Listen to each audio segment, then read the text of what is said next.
Jujutsu Kaisen didn't just dominate timelines, it rewired the hype meter. But as the manga sprinted toward the finish, a wave of frustration hit. Too fast, not enough payoff. Season 3 is our next checkpoint, and it comes with a powerful question. Can an anime adaptation fix how fans felt about the manga without changing the story? With Shōta Goshozono back in the chair and a January 2026 premiere locked in, the answer might be closer than you think. The director advantage. Season 2 didn't just adapt chapters, it translated intent. Goshozono stretched moments that needed to live, slowed down emotional pivots, and let music carry subtext. That approach won him Best Director at the 2024 Anime Awards. Not because scenes were flashy, but because they were felt. That's crucial here. When late manga criticism leans on speed, clarity, and payoff, you need a director who knows when to add silence, when to extend eye contact, and when to let a theme swell before the hit lands. Goshozono already showed he'll expand a 2-page beat into a minute that breaks you. Bring that energy to the culling game, and suddenly questionable pacing becomes momentum. Crunchyroll. The problem we're tiptoeing around. No spoilers. You've seen the discourse. Rush climaxes, context that arrives late or not at all, and week-to-week whiplash that made some fights feel more like bullet points than battles. None of that means the core ideas are bad. It means the delivery didn't always serve them. Readers weren't asking for a different ending so much as time to feel it. If the anime can restore rhythm, the inhale before the scream, a lot of those spikes soften into a clean arc. The adaptation toolbox. Here's what an anime can do without breaking canon. Extend fights to show intent, not just impact. A few more exchanges can set up why a finisher matters. Insert connective tissue between chapters. A 20 to 40 second scene that clarifies motive, stakes, or timeline. Retime reveals inside an episode, so exposition lands right before a clash, not after. Let music and staging carry subtext. The feeling that a character is at their limit, the flash of doubt, the memory that reframes a choice. None of this alters what happens. It reframes how it lands. Where added breathing room helps. Spoiler-free speculation. Think about 3 pressure points that often trigger this felt abrupt. Character motivation pivots that come fast on the page. Give them 10 extra lines of lived-in silence. A hand falters, an ally glances away, the theme creeps in, and now the pivot belongs to the character, not the plot. Fight conclusions that arrive before your brain catches up. Add one more exchange that highlights the strategic read, then pay it off. Now the win feels earned, not handed. Aftermaths that skip the echo.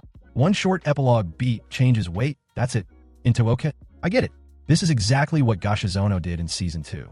He took beats that were good on paper and made them devastating on screen. The award didn't come out of nowhere. Crunchyroll. The release plan actually helps.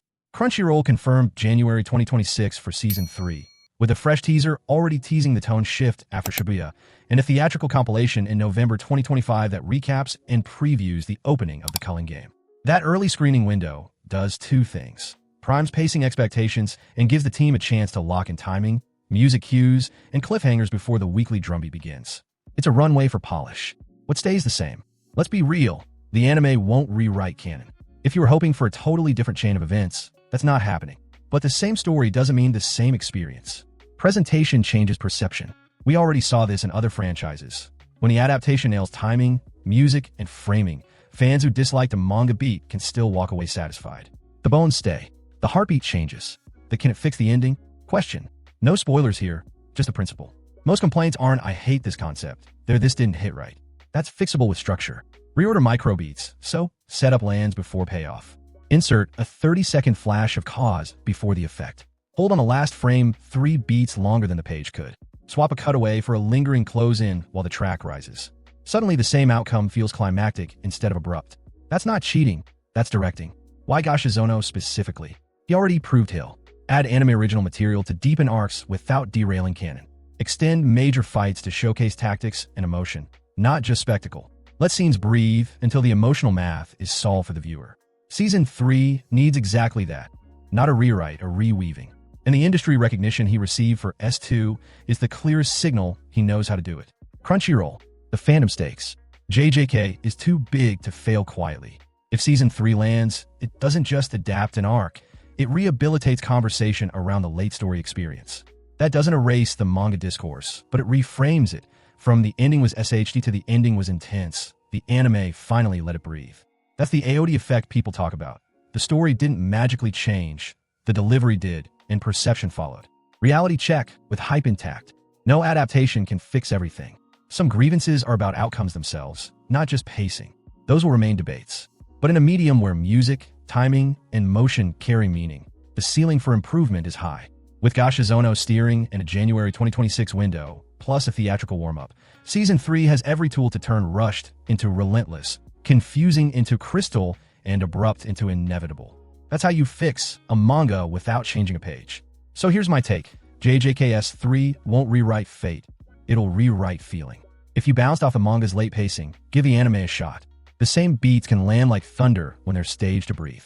I'll break down the teaser, the theatrical preview, and the key moments the adaptation needs to stretch when the next info drops. But that wasn't the whole story. There's one character reunion that, if timed right, could flip the entire discourse on day one. We'll talk about that soon. Make sure to like and subscribe for more videos like this one. Also, drop in the comments the moment you're the most excited for in Season 3. See you next time.